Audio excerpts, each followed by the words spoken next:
Today I'm going to give you another tip. It's called don't do things you don't like to do.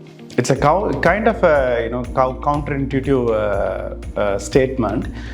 Typically, what happens is when you are starting the company, when you are a founder trying to build stuff.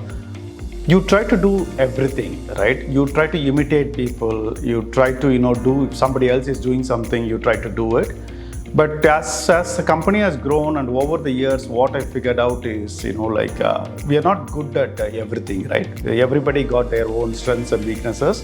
Some of them will be good at certain things and some of them will be good at some other things. So you need to find out things what you like to do, and the more you do things what you like to do, you will be much more productive.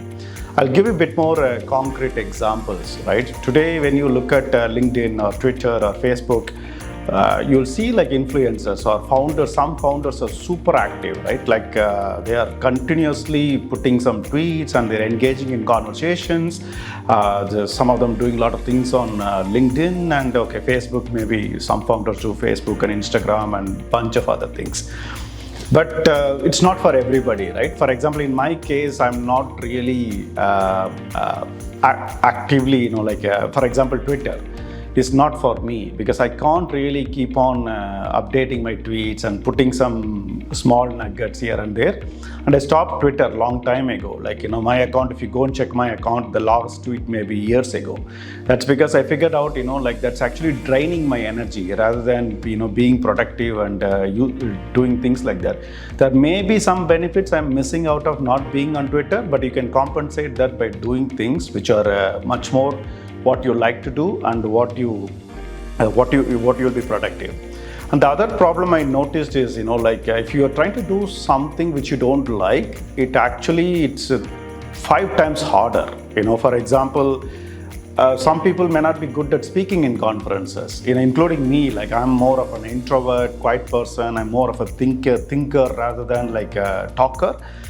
Then it's very hard to do conference talks because the moment you say you're going to come to the conference and as a time comes nearby, over the week or 10 days, you'll be continuously thinking about it. How am I going to talk? What is the topic? How am I going to prepare it? It actually is, indirectly draining your energy significantly.